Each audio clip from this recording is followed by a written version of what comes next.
अस्सलाम वालेकुम वरहमतुल्लाहि वबरकातुहू। देखो साथियों, जैसे जैसे 23 तारीख करीब आती जा रही है तो इनका भी ब्लड प्रेशर बढ़ता जा रहा है और हम भी अपनी पुरानी रद्दी में से कागज निकालते जा रहे हैं। आपको और खास तौर पर टेलीविजन भाइयों के लिए मैं कहूंगा कि सन 1988 में एक लेटर आया था अगस्त में, तो वो आया था MHRD से, डिपार्टमेंट ऑफ एजुकेशन से, और उसमें उसने ये कहा था कि सारी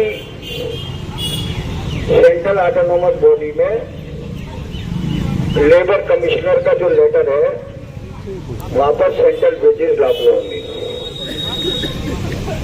वो हमने वेबसाइट से डाउनलोड नहीं करा। कल को रजिस्ट्रार साहब उसका क्लेरिफिकेशन सीख करते हैं, लेकिन उस लेटर पर रिसीविंग की है, वो मार्क हुआ है DR एजुकेटिव को। पहले काउंसिल सेक्शन नहीं हुआ करता था, पहले एजुकेटिव होती थी, और जो DR एजुकेटिव है उन्होंने मार्क करा कैडर रिव्यू को। वहां इफ्तिखार साहब हुआ करते थे, उनके साइन है और उस पर लिखा हुआ है कि फॉर नेसेसरी एक्शन, लेकिन अल्लाह के शुक्र से आज तक एक्शन नहीं हुआ। ये आपका इतिहास, वो लेटर हमने जो हमारे EC के मेंबर हैं डॉक्टर मुसब्बिर साहब, और जो कमेटी बनी थी सेंट्रल वेजेस के सिलसिले में मैडम शर्मा के चेयरमैनशिप में, हमने वो लेटर मुसब्बिर साहब को भी दे दिया और मोइन साहब को भी दे दिया के साथ 88 का लेटर आज तक यहाँ लागू नहीं हुआ। तो आपके केस को फल मिलेगा। और मुसब्बिर साहब से जब बात हुई तो मुसब्बिर साहब ने कहा कि ये तो मानने को तैयार नहीं थे, लेकिन मैंने मनवा लिया था, लेकिन अब दुगनी ताकत आ गई है, क्योंकि डॉक्यूमेंट्री एविडेंस सन 88 की है। दूसरी बात, डाटा कंपाइलेशन इन्होंने भी कर दिया है, उसका इन्होंने 31/12/2023 और 31/3/2024 तक का डाटा दिया है कि कितने टेलीविजन आपके 10 साल में आ रहे हैं और कितने एडवॉक एम्प्लॉय आ रहे हैं। आरिफुद्दीन साहब के साइन से वो EC में रखेंगे, उसकी कॉपी भी हमारे पास आ गई है, जिससे कि कल को ये डाटा में कोई उलट फिर न कर। देखिए, बात यह है कि हमें इनसे हर मामले में होशियार रहना। ये बहुत होशियार लोग हैं। मुकदमा बेगम के खिलाफ है, वाइस चांसलर के खिलाफ है, और मुकदमा यूनिवर्सिटी लड़ रही है। आज इलाहाबाद हाई कोर्ट में तारीख थी तो सिद्धार्थ हरे और शशि नंदन जी खड़ा होना चाहिए था पर्सनल केमिस्ट्री में, क्योंकि आपका पर्सनल मैटर था। उसमें जो रिट है, रिट में भी यही ग्राउंड बनाया है कि कंफ्लिक्ट ऑफ इंटरेस्ट, यानी जब आपकी पत्नी कैंडिडेट थी तो आपको चेयर नहीं करना था, लेकिन इन्होंने उस मुकदमे को भी यूनिवर्सिटी का मुकदमा मान लिया, क्योंकि ये ऐसा है कि खर्च कुछ नहीं करेंगे, सिर्फ मजे ही मारेंगे। उसमें तारीख 3 जनवरी पड़ गई है, क्योंकि 24-25 की छुट्टी है और वहां वेकेशन हो गया हाई कोर्ट में, तो 3 जनवरी को केस आएगा। तो मैं जहां तक समझता हूं कि 3 जनवरी तक तो वाइस चांसलर आपका नहीं आ रहा। ये सोच के इन्होंने 23 तारीख रखी थी कि हो सकता है कि 18 को ये निपट जाएगा और 20-22 में हमारा नया वाइस चांसलर आ जाएगा और सिरदर्दी हम उसके नाम डाल जाएंगे। लेकिन अल्लाह जो करता बढ़िया करता। देखो, अल्लाह ने कुरान में और दुनिया में दिखाया कि फिरौन के यहाँ मूसा को करवा दिया, समझे? तो हो सकता है इन फिरौनों से आपका काम कराए। और हमारे राजनीतिक उस्ताद भी यही कहते हैं कि अच्छे से तो हर आदमी काम करा लेता है, बुरे से काम लो जब है तुम्हारी नेतागिरी। तो हमारा भी कहना यही है कि हम इनसे ही कराएंगे। और हमें ये भी मालूम था कि ये नहीं करेंगे, इसीलिए हमने एजुकेटिव काउंसिल की जिद इसीलिए करी थी कि कल को अगर वाइस चांसलर का ऑर्डर 100 रुपये बढ़ाने का 200 रुपये बढ़ाने का आता है तो उसका कोई मायने नहीं। देखिए, कानूनी बात मैं बहुत धीरे धीरे चल रहा हूँ। कुछ लोगों को इस बात का इतराज है, यार इसी में क्यों चले गए, इंतजार क्यों कर रहे हो। आप इसको समझो। देखिए, जब आप हाईकोर्ट जाओगे तो आपको कोर्ट जो है वो रिजेक्ट कर देगा और कहेगा कि पहले आप 36B में जाइए, आप अपनी अपील पहले वाइस चांसलर से करिए। जब वहां से रिजेक्ट हो जाएगी ग्रीवेंस कमेटी से, तब आप हमारे पास आइए।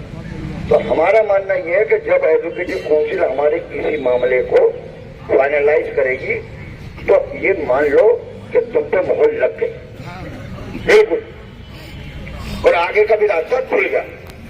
दूसरी बात ये कि हमारे रजिस्ट्रार महोदय साहब ये कहते हैं कि ये टेम्परेरी एम्प्लॉय अलाउंसेस के हकदार नहीं है, मैं इन्हें एम्प्लॉय नहीं मानता। तो वो बार बार रिपीट करने की जरूरत नहीं है।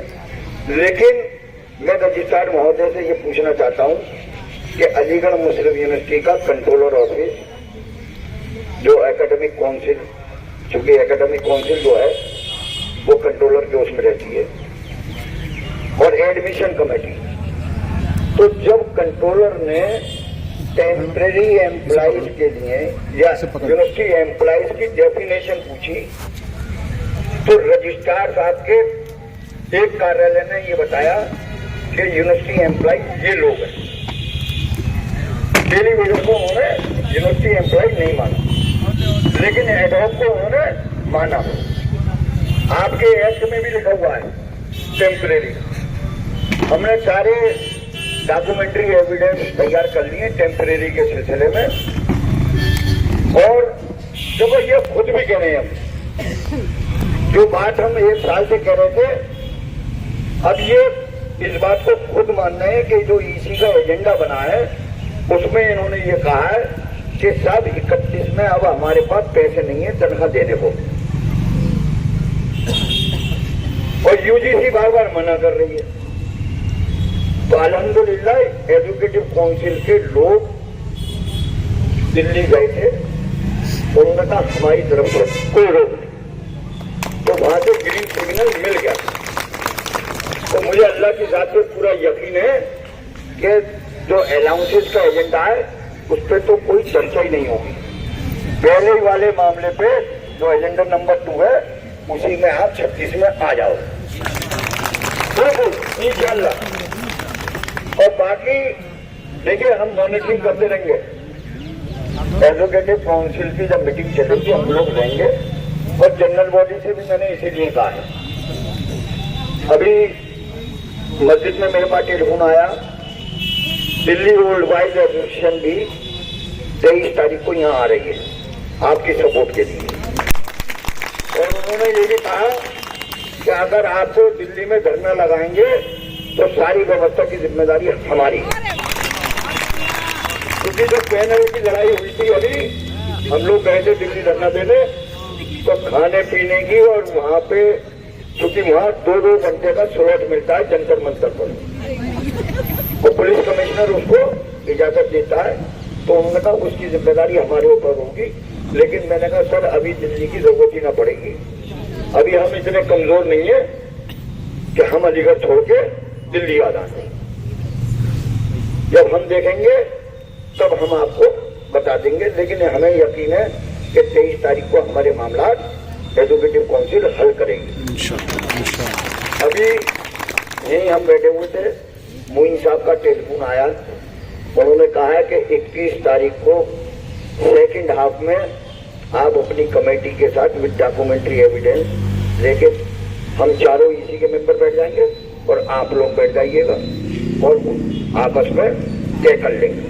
देखो ये भी एक इतिहास है, ये भी एक इतिहास है कि आपकी एजुकेटिव काउंसिल के मेंबर बजाय वो ये समझो कि टीचिंग के वो आपके एज ए नॉन टीचिंग इस्तेमाल हो रहे हैं।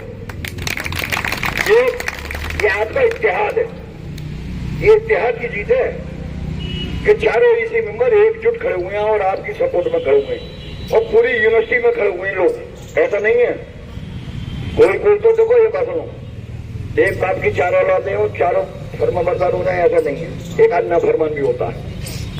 तो अगर उनसे घबराने की जरूरत नहीं है। मैं आज गया था अंदर, जो ट्यूटर का मामला था, और मैंने उनसे कहा था ट्यूटर से, मैंने कहा तुम नहीं दिखाई दो क्योंकि तुम्हारा मामला सेटल हो गया। मैंने आरिफुद्दीन साहब से कहा, मैंने कहा कोई नया आदेश तो नहीं निकाल रहे? तो बोले भैया मुझे खुद ही फुर्सत नहीं मिल रही, मेरी खुद तबीयत खराब है, मैं माइनॉरिटी कमीशन कलेक्टर का मुकदमा लड़ूं या कुछ और करूं। तो मैंने तो बिल्कुल, मैंने उधर से भी देख लिया कि क्या पोजीशन है, तो घबराने की जरूरत नहीं है बिल्कुल भी। और देखो आज तो हो गई 18 तारीख, हड़ताल थी 14। देखो ये बात ध्यान रखो, जब भी आंदोलन हो, क्योंकि नौजवान है यहाँ पे, नेतागिरी भी सीख लो। अगर आपने 14 को नोटिस दिया था और 13 को आपकी रजिस्ट्रार स्ट्राइक इलीगल कर देता, तब तो वो डिसिप्लिनरी एक्शन का लेने का हकदार था। लेकिन जब 14 तारीख को स्ट्राइक हो गई और 13 तक कोई आपकी स्ट्राइक इलीगल नहीं हुई, तो ये मान लो कि तुम्हारी स्ट्राइक को उन्होंने लीगल मान लिया। तो जब लीगल मान लिया तो अब कोई दिल में धुक रखने की जरूरत नहीं। मैं आगे तक की कह रहा हूं ये बात, हो सकता है 26 को फिर हमें शुरू करनी पड़ जाए। तो जो थोड़े बहुत डर रहे हो वो अपने में डर निकाल दो। बिल्कुल लड़ाई आर पार की है।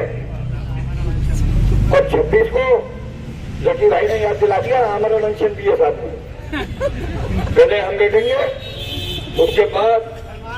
उसके बाद सलमान साहब है, उसके बाद देखो हम लोग क्रांतिकारी तो बिल्कुल समझे। मैंने कह दिया पेट्रोल की जरूरत नहीं है, फिर दुश्मन बहुत है। हाँ, कभी पता चला एफओ साहब का कोई आदमी आए और माचिस लगा जाए और फिर कोई तो हमारे पेट्रोल की नहीं होगी, भूखे मरने की होगी। कैसे डेली के लोग 60 साल से भूखे मर रहा है, ऐसे तू भी भूखे मरी हो। हाँ, पेट्रोल कुछ नहीं है। अरे यहाँ लाइन लग जाएगी, टेंशन मत लो। बहुत देखो, आंदोलन में कभी ये मत सोचो, जो जनता का प्यार मिल रहा है ये जन आंदोलन होगा, इसकी हवा लिए हुए बिल्कुल बता रहा हूँ, ये बिल्कुल बेफुट पे है। मैं ये तो ये जा रहा है कि किसी सूरत से मामला हल हो रहा है, तो इंशाल्लाह ताला बस देवा जैसी देखो शादियां फ्रूट। अब तुम ये तो सोच लो, एक आने वाली वाइस चांसलर और एक नाफरमान ऐसे, समझे। वो इसलिए ऐसा को कह रहा हूं क्योंकि इसने बहुत समझाया, लेकिन जब उसकी समझ में नहीं आई तो आ गई तरफ से और आपके बीच में बैठ गई। तो बात कभी कभी छोटे भी मशवरा अच्छा देते हैं, ऐसा नहीं है। ये कोई जरूरी नहीं है कि हमने अगर कर रहे हैं और हमारे अगर कोई छोटा मशवरा दे रहे हैं और मशवरा बिल्कुल फिट बैठ रहा है तो उसे मानना चाहिए, जिद नहीं रहनी चाहिए किसी को। लेकिन बड़े आदमियों की एक पॉलिसी होती है कि वो जिद कर लेती है। तो साथियों, घबराने की बिल्कुल भी जरूरत नहीं। 23 तारीख के बाद धरना बिल्कुल जारी रहेगा जब तक कि हमारे मिनट्स नहीं आ जाएंगे और ऑर्डर नहीं आ जाएंगे।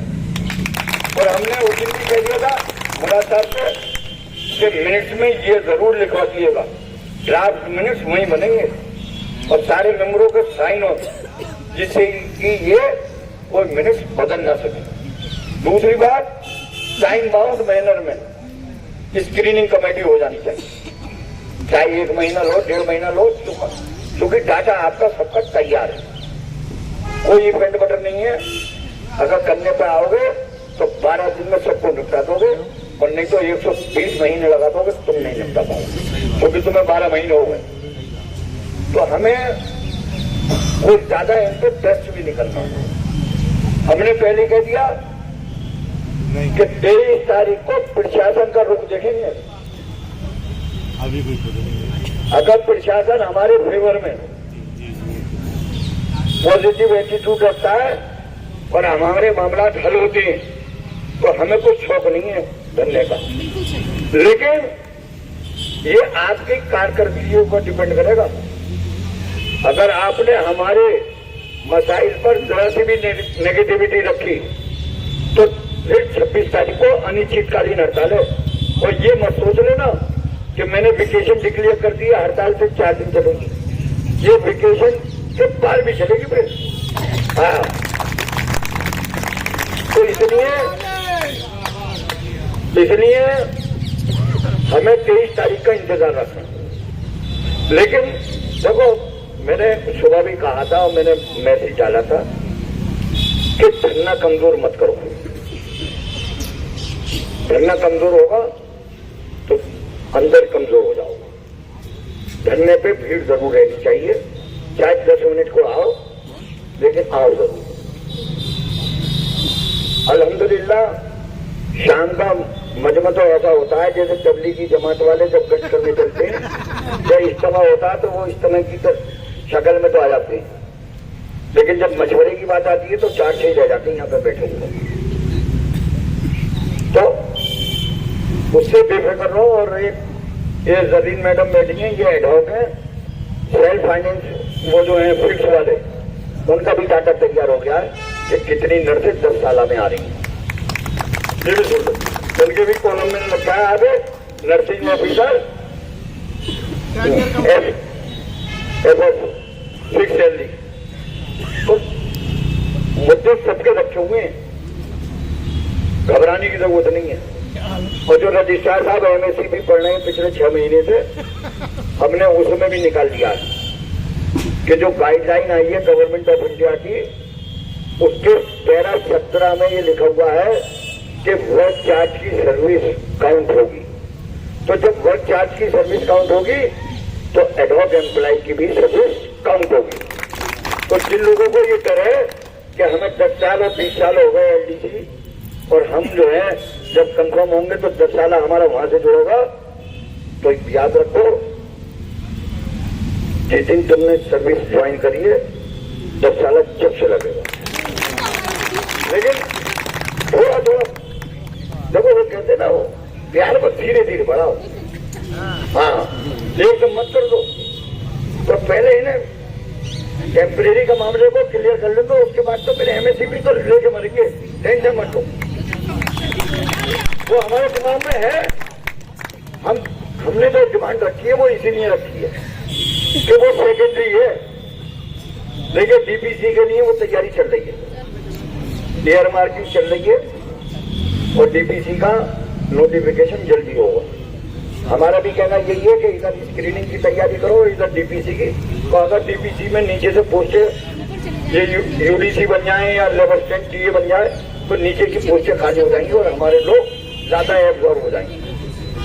तो वो लोग ये कह रहे हैं वो परमानेंट वालों की बात हो रही है DPC की। अबे बेवकूफो, परमानेंट तो प्रमोशन लेगा, लेकिन जगह तुम्हारे लिए भी तो खाली होगी, ये तो नहीं समझ रहे। हाँ, देवा तो इसलिए बजा रही है कि उसे मालूम है सब बेवकूफ के अंदर वाले, वो इसलिए बजा रही है कि ये अंदर वाले सब बेवकूफ है, इसलिए तो वो उसके नाम पे ताली बजा रही है। तो तुम्हारे नाम पे नहीं बजा रही, वो अंदर वालों को बजा रही है। तो देखो, आज मेरा ख्याल में कुछ लोग तो ऐसे होंगे जो पैदा भी नहीं हुए होंगे। डिप्टी रजिस्ट्रार महबूब साहब थे, 92 में वो रिटायर हुए। आज उनकी अहलिया का इंतकाल हो गया। बाद नमाज मगरिब उनकी तदफीन है यूनिवर्सिटी कब्रिस्तान में। हमारे बहुत धरने के योद्धा हैं जावेद साहब, कभी मंच पे नहीं आते, उनकी सगी फूफी थी वो बड़ी, हमारे रेहान साहब के पड़ोस में है। और दूसरी बात यह कि हम सराय रहमान में उनकी गोदों में खेले महबूब साहब की। उनका बेटा सुबहान है अप्लाई उसमें फिजिक्स डिपार्टमेंट में, समझे। और हमारे बहुत पारिवारिक मामला हैं, तो हम उनकी अहलिया की मग़फ़िरत की दुआ कर लें, अल्लाह उनके दर्जात को बुलंद कर दे, सकरात कब्र आसान फरमा दे और उनके घर वालों को सब्र जमील अता फरमा। तो व्हाट्सएप पे तो सब लिख देते हैं इन्ना लिल्लाहि व इन्ना इलैहि राजिऊन, अच्छा तो व्हाट्सएप पे मिल रही है अब जन्नत है। लेकिन जब कब्रिस्तान पहुंचो तो व्हाट्सएप पे जितने लिखते हैं उनमें से एक भी नहीं दिखाई देता। रेहान भाई के अंदर एक ये क्वालिटी है, देखो ये क्वालिटी है कि अगर इन्हें पता चल जाए कि फलां का इंतकाल होगा तो ये वहां कब्रिस्तान के गेट पर खड़े मिलेंगे। पहले उसके घर जाएंगे, हम नहीं जा पाते, हम अपनी बता रहे हैं, हम नहीं जा पाते, लेकिन ये एक ऐसा शख्स है कि कब्रिस्तान में कोई दिन ऐसी नहीं जाता जो इनकी हाजिरी न लगती हो, क्योंकि कोई ना कोई, लेकिन ये जाते थे। तो आदमी की क्वालिटी होती है, समझे। हमारी क्वालिटी है, सब कोई कहता है कि भैया गुस्ल करा दो, मैंने कहा चल हम कराते, लेकिन हर आदमी की अपनी अपनी वो है। तो रेहान भाई की क्वालिटी है, रेहान भाई की थोड़ा हमें बोलने की आदत है, इन्हें काम करने की आदत है। लेकिन बात यह है कि खाली लिखने से कुछ नहीं होगा, क्योंकि बोलना भी जरूरी है, और खाली बोलने से भी कुछ नहीं होगा जब तक लिखोगे नहीं। तो हमने तो ये हमारी फ्रिक्वेंसी बीच में जो ट्यूनिंग बिगड़ गई थी, जब से बिना का गीत माला आना बंद हो गई, लेकिन अनुराधा पहलवाल ने जब से गाना शुरू करा तो हम और ये तो हमने ये पहले तय कर लिया था कि देखो मसाइल पर हम सब एक है, चाहे जकी साहब हो, रेहान साहब हो, सलमान साहब हो, अमजद साहब हो। देखो ट्रेड यूनियन का एक मैं आपको बुनियादी बात बता दूं कि कभी भी ऑफिसर आपका नेता नहीं हो सकता, और कभी चुनना भी मत। जिसके आगे ऑफिसर लगता है वो कभी आपका नेता नहीं हो सकता, क्योंकि वो ऑफिसरों में बैठेगा और ऑफिसरों की बात करेगा। वो हमेशा प्रो एडमिनिस्ट्रेशन रहेगा, और जो आपके बीच का होगा वो आपकी बात करेगा। तो हम तो सब जकी साहब तो बिल्कुल सियासत छोड़ चुके थे, लेकिन हमने हवा डाल डाल के हमने कहा जकी भाई भैया इन गरीबों को कौन लड़ाई लड़ेगा ये बताओ, अगर हम और तुम नहीं आएंगे तो फिर कौन आएगा। रेहान भाई ऐसा है, हमें 90 नहीं चाहिए, हम 9-1 हो जाए तो इंशाअल्लाह ताला नानी याद दिलवा देंगे। 9,000 तो हम करना जानते हैं कैसे होंगे 9,000। अभी इन्हें गलतफहमी है, अभी एक अधिकारी ने मुझसे कहा कि गांधी भाई इतने एम्प्लॉय तो है नहीं, ये इतनी भीड़ कहां से आ जाती है। मैंने कहा टूटी बाउंड्री से आ जाती है। मैंने कहा एक बात ध्यान रखना, अगर आपको ये प्रैक्टिकल कराना हो तो एक नारा जीवनगढ़ में लगाऊंगा और एक नारा जमालपुर में लगाऊंगा। सुन लो, यूनिवर्सिटी का कोई रोड ऐसा नहीं होगा तो भरा हुआ ना हो। ये चैलेंज है। विधायक जी तो बाद में, पहले मैं ही बहुत हूं, पहले मुझसे बहुत लोग।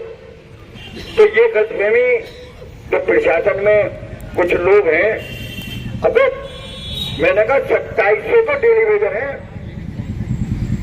और तकरीबन 3700 जो है परमानेंट है और 1297 जो है वो एडहॉक है, इन्हीं जोड़ लो। तो जब प्रोफेसर भवाना उठा रहा है तो तुम्हें तो खुद ही समझ लेना चाहिए कि इतना एम्प्लॉई है। मुझे ये अच्छा है कि थर्मोकोल की प्लेट चल गई। अगर किसी की प्लेट धोते हुए बेगम देख लेती तो पहले तो बर्तन धुलवाती रात के, कि डिपार्टमेंट जाओगे बाद में फजर की पढ़ ली, अगर पहले बर्तन मांज लो और उसके बाद जाओ डिपार्टमेंट, क्योंकि इन्हें जिस काम के लिए रखा गया है वो काम तो करते नहीं। इन्हें तो सरकारी गाड़ी चाहिए, सरकारी ड्राइवर चाहिए और सरकारी पेट्रोल चाहिए, समझे, फुल मजे ले रहे हैं। लेकिन अल्हम्दुलिल्लाह आपके इत्तेहाद में इनसे टाइडी बंटवा दी, टाइडी एक बड़ा फोटो से फोटो वायरल कर रहे। अबे मैंने कहा एक बात सुन लो, ससुरालियों को पता चलेगा तो अलग और बेगम देखेगी तो अलग। जब रात को पहुंचोगे ना निकाल लो अपना, क्योंकि वो रजाई में पड़ी होगी उनने निकाल लो, कर लो गरम माइक्रोवेव में, हाँ फिर निकाल लेंगे बहुत धीरे धीरे से। और फिर पूछेंगे बेगम रोटी कहाँ में है, लेके आए नहीं आए है? तो ऐसा है, इनकी पोजीशन बहुत खराब है। ये बच्चों को फ्रस्ट्रेशन इसलिए निकालते हैं। ये डेलीवेजर की थ्योरी भी यही ये लेके आए, इसीलिए लेके आए कि इन्हें आदत पड़ गई है गुलामों, क्योंकि ये खुद गुलाम हो चुके हैं अपने अपने घरों में। तो वो यहाँ पे भी यही चाहते हैं। लेकिन हम इंशाअल्लाह ताला ये गुलामी की जंजीर से बाहर निकाल देंगे, अल्लाह ने चाहा। तो साथियों, अब मैं जकी भाई से कहूँगा कि अपने पुराने तजर्बात, क्योंकि इन्होंने यूनियन हमको एक ही बार चुनता है, ये कई बार चुनता है। ये बात अलग थी कि ये मेंबरों को हाईजैक कर लेते थे, क्योंकि इनका प्रेसिडेंट जो होता था और यूनियन जो बनती थी वो अलग के मेंबर होते थे। तो अब मैं जकी भाई से कहूँगा कि कुछ तजर्बात इन बच्चों को समझाएं, बताएं। अरे आ जाइए, आइए। तजुर्बात तो इन्हें बहुत हैं, ये खलीफा है हमारे, बहुत बड़े हैं ये, और मैं इनसे ही सीख रहा हूँ। जो हमें तजुर्बात है इंशाल्लाह वो आप लोगों के लिए फायदेमंद साबित होंगे। और यूनियन की और जो उसकी बात होती है, यूनियन का एक मकसद होता है कि पहले हम मसाइल को हल करने की कोशिश करते हैं इंतजामियत के, हमारे मसाइल ऐसी बातचीत से ही हल हो जाए।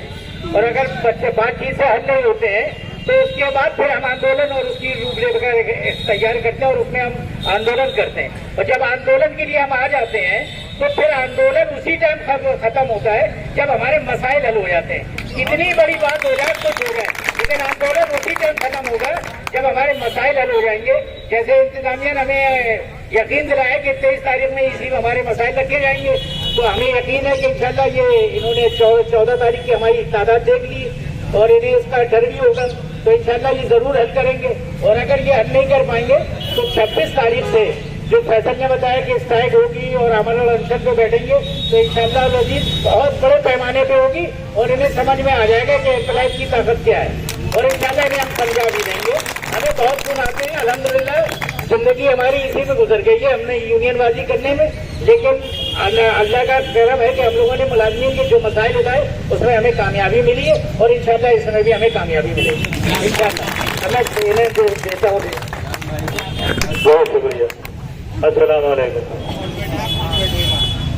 इस पीछे शो हो चुकी, अब कोई आगे बातचीत तो करनी नहीं है, 5 भी बज चुके हैं। आज हमारे बीच में इमरान अली काजी जो सेंट्रल एनिमल हाउस JNMC से हैं, और चिराग खान साहब खुर्रम शेरवानी साहब कलेक्टर ऑफिस से हैं। इनका कमेटी की तरफ से और आप सभी लोगों की तरफ से बहुत बहुत शुक्रिया। इमरान अली काजी साहब तो बहुत ही इस वक्त अफसोस में हैं, क्योंकि इनके भतीजे साहब ही थे जो इंतकाल हुआ था। और कल हमारे बीच में शिराज खान जो नर्सिंग कॉलेज से हैं और दूसरे मोहम्मद जफर खान जो पैरा मेडिकल कॉलेज से हैं, ये आपके बीच में आएंगे इंशाल्लाह। आप लोग नारे नहीं लगे हैं तो जो अब्बास भाई आ गए नारे लगाएंगे।